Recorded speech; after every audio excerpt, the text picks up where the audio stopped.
An American group offered more than $3 billion to keep Federal, CCI, and Speer in American hands. The board said no. It sold the whole thing to a company from the Czech Republic instead. And I want to walk you through what that actually changed on the shelf you buy from, because the loud version of this story is wrong in 3 specific places, and the quiet version is the one that should bother you. I stocked that shelf for a living. Federal, CCI, Speer, Remington green boxes, all of it. I rang up the deer hunter buying 1 box of 30-30 in October, and the guy clearing out a case of 22 before a shortage he could smell coming. So, when I tell you the ownership of that wall changed hands, I'm not reading it off a press release. I'm telling you who owns the wall I used to stand behind. Here's what I'm going to give you, and I'll keep coming back to it because it's the whole point. 1. Exactly which boxes on that shelf now trace back to the same owner, and it's a lot more of them than you think. 2. Whether the ammo in your safe actually changed, because the answer is going to embarrass the people yelling loudest about this. And 3. The one thing about this deal that should matter to you more than the passport of the man who signed it. Stay with me, because most of what you've heard about this gets that third part completely backwards. Start with how we got here, because foreign company buys American ammunition makes it sound like a raid in the night. It wasn't a raid. It was a checkout line that took 20 years to reach the register. Federal cartridge started in Anoka, Minnesota in 1922. If you've ever set up in a duck blind before sunrise, you've probably had a Federal box in your bag. CCI, Cascade cartridge, started in Lewiston, Idaho in 1951, and there's a good chance the first live round you ever fired was a CCI 22, because that's the round a couple of generations of American kids learned to shoot on. Speer, the bullet company, 1943, same Idaho town.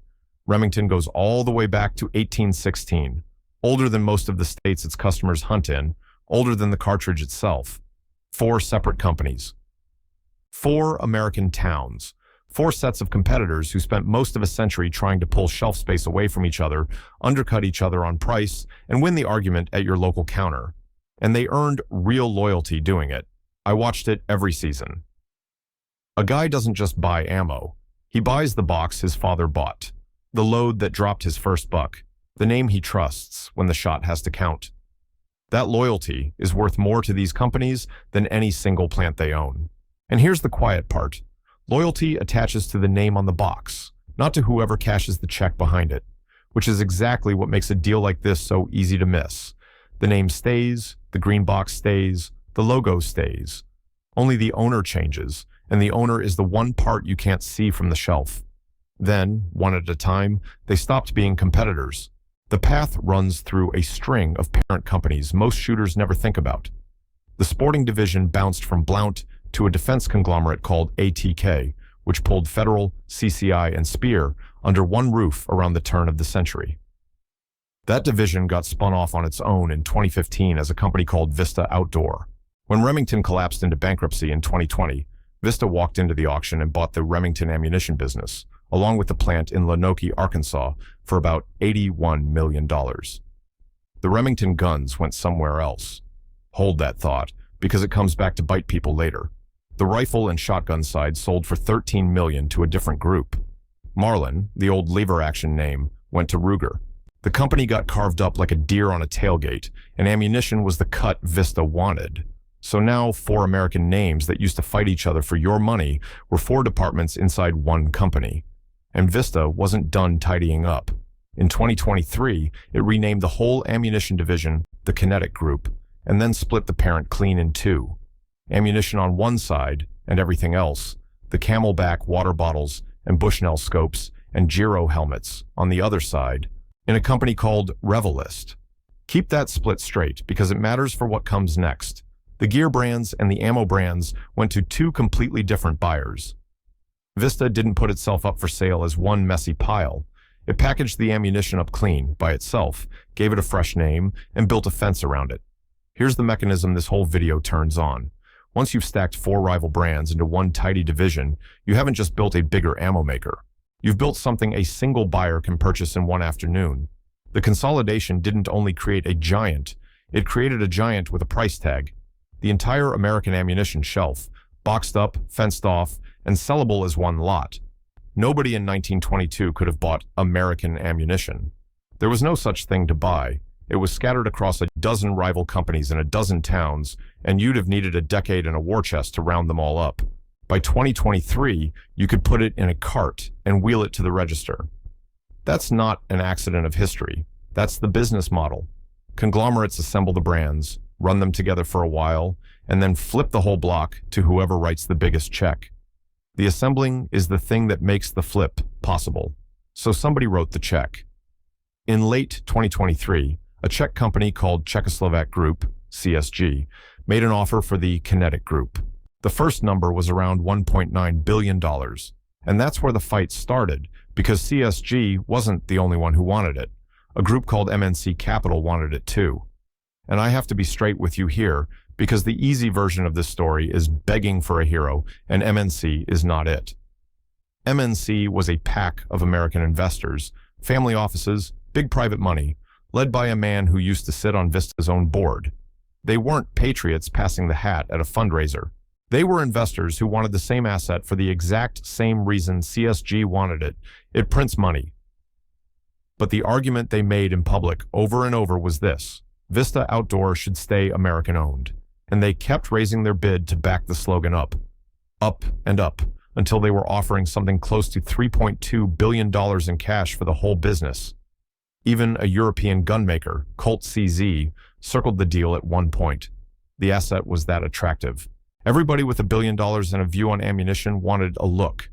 The board turned MNC down. And this next part is where you have to slow down, because it's the whole knot. Along the way, the board squeezed CSG's own price up from that first $1.9 billion to $2.225 billion for the ammunition business. So it worked the bidders against each other well enough to lift the winning offer by more than $300 million. And then, with an American group still waving a bigger check, it took the Czech deal anyway, and closed it on November 27th, 2024. The shareholders backed it hard. Of the votes cast, nearly 98% said yes. Sit with that, because the numbers don't line up the way your gut says they should. The American group was offering more. The board still said no. That's not a patriotism story, and it's not a cartoon villain story. It's a structure story.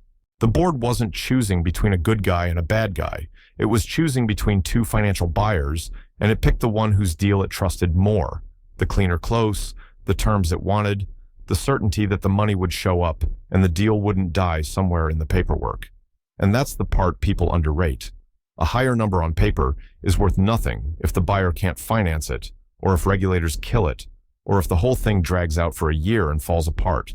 Boards will take a lower, surer offer over a higher, shakier one almost every time, because their job is to close, not to wave a flag.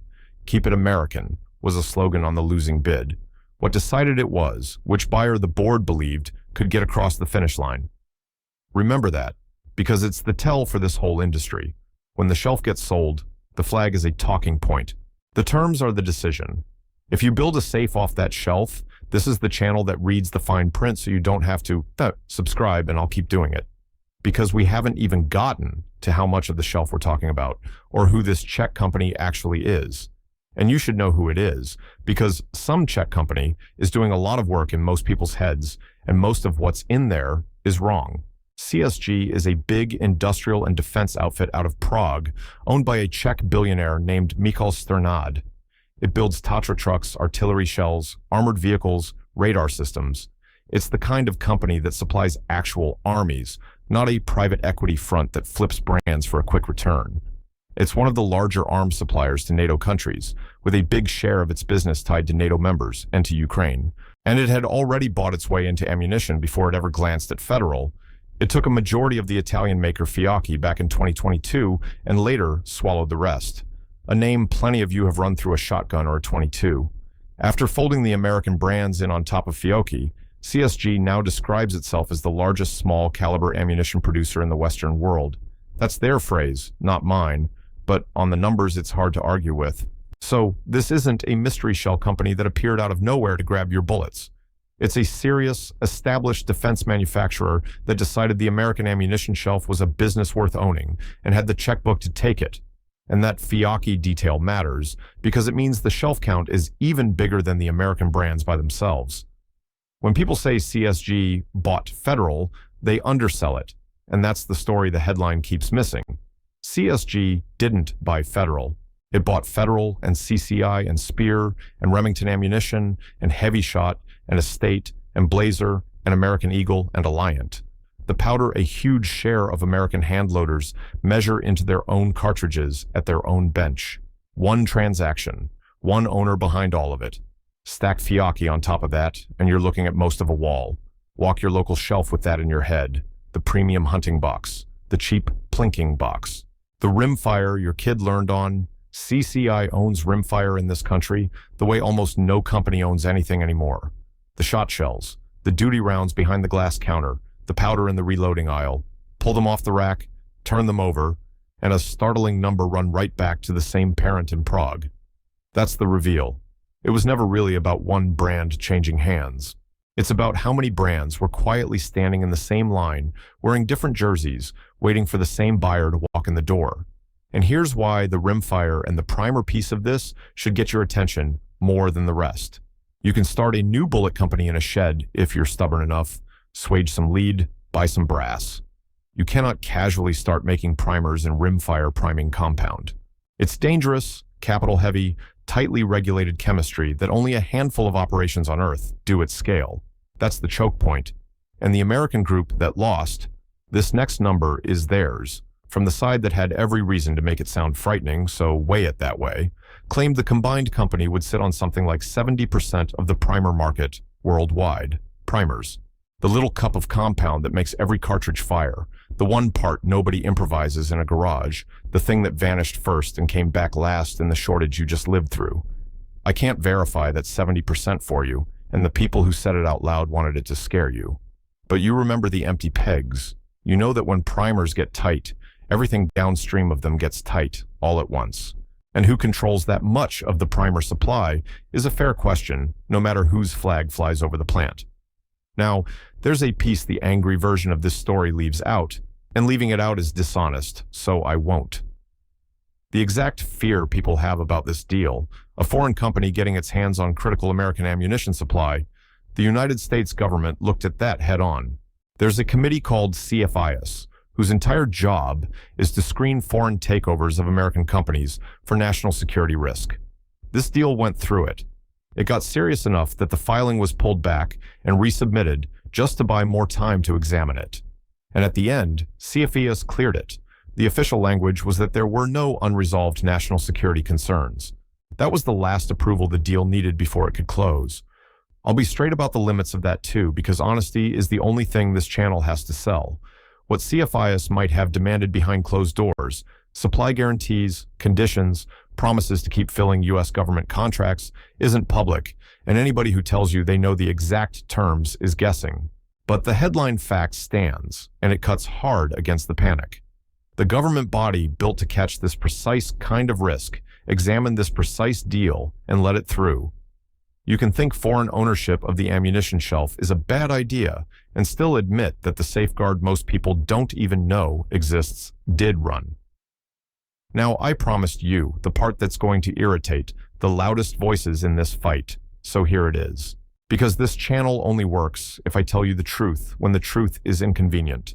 Your ammo did not change. The Federal box you buy tonight comes off the same line in Anoka, Minnesota. It came off 2 years ago. Same people, same brass, same primers, same load data. CCI and Speer still run out of Lewiston, Idaho.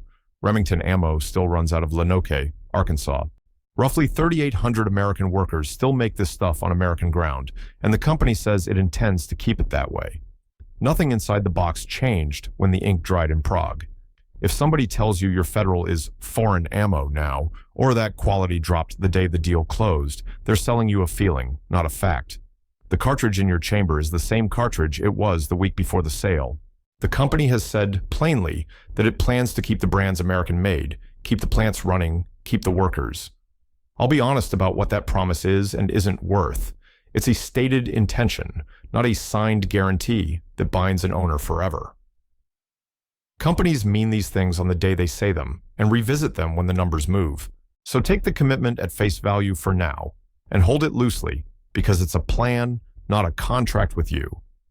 And while I'm killing myths, you'll hear this company called Kremlin-linked. A sitting U.S. senator, said exactly that while the fight was still on. So let me hand you the other half of that sentence, the half that almost never rides along with it. This same Czech company is one of the biggest suppliers keeping Ukraine armed in its war against Russia. Both of those are on the record.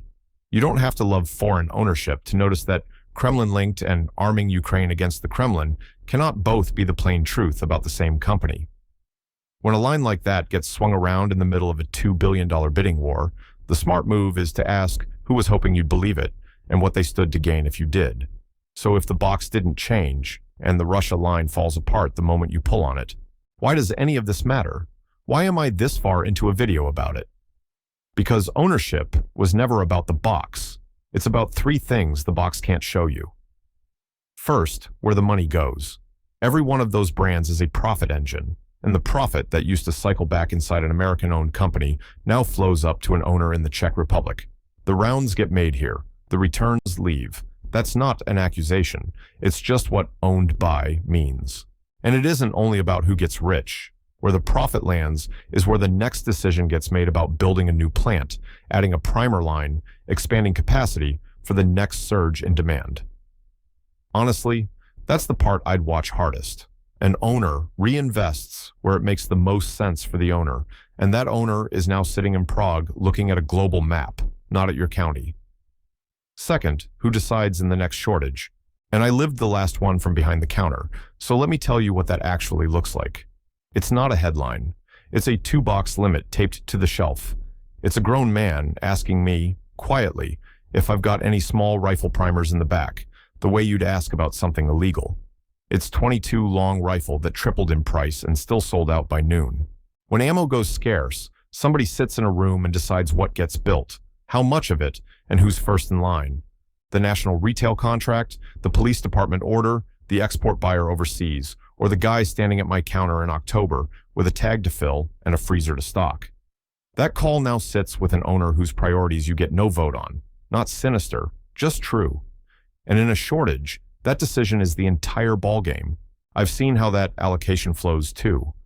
The pallets go to the biggest accounts first, the national chains with the standing orders, and the small shop where you actually know the guy behind the counter gets whatever's left, if anything.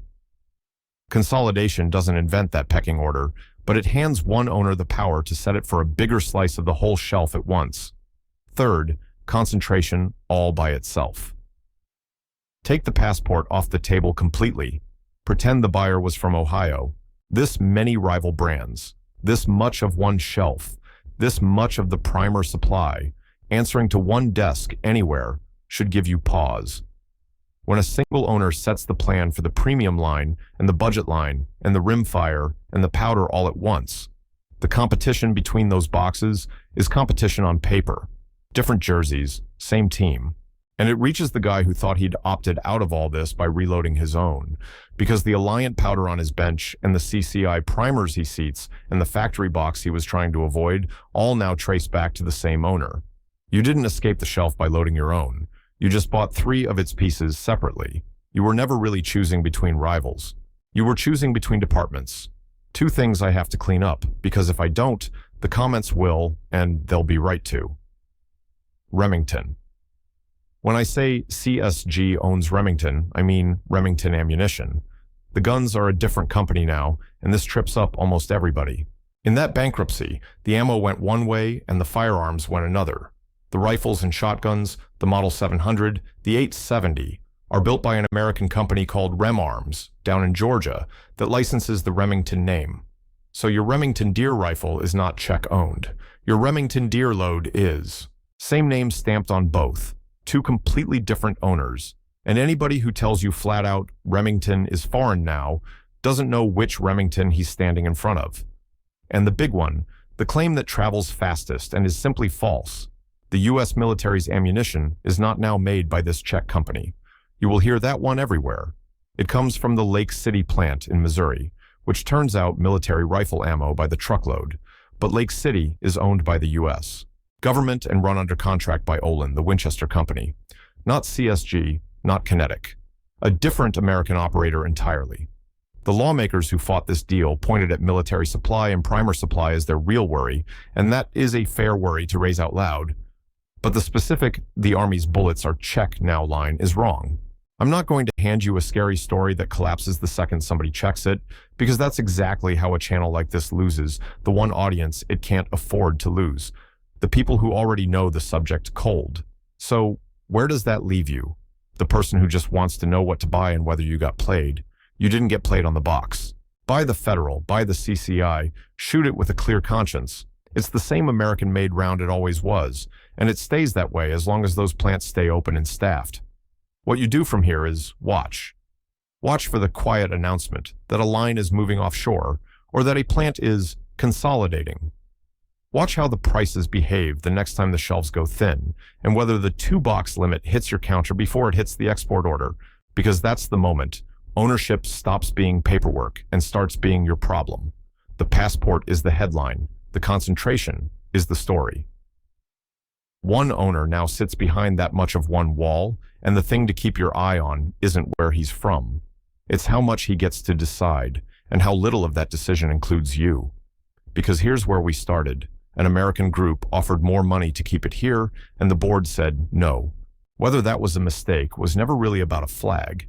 It was about how much of one shelf now answers to one desk, and how little say you have in what that desk decides when the next shortage hits. If you want to watch the same move run in a different aisle, go see the one I did on rifle scopes, where 2 names you'd swear are rivals turn out to roll off the same line in the same factory. Once you've seen how the shelf really gets built, you can't unsee it. And you will never read a price tag the same way again.